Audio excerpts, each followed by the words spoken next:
last night's party was freaking crazy, Oh wasn't shit, it? great, we're on. Welcome to Channel 9 News.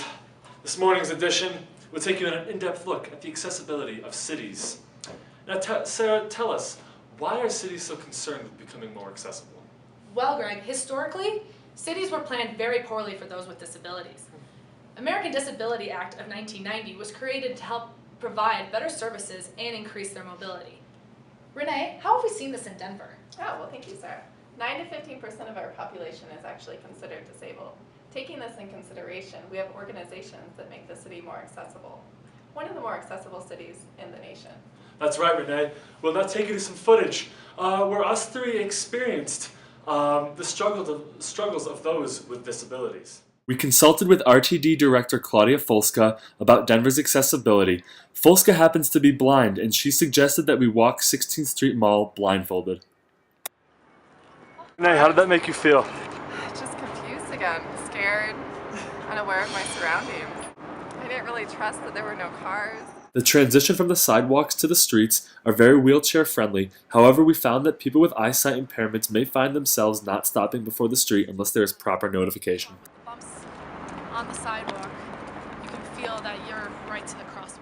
We went to Market Street Station to see if Sarah could buy a bus ticket blindfolded.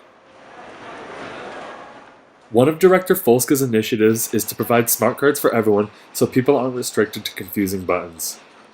Sarah then boarded the bus to experiment how a visually impaired person would use public transportation. Next stop, California, northbound light rail. Sarah, please tell me, how did it feel to get on the bus blindfolded? The transition from the bus onto the sidewalk was a little finicky.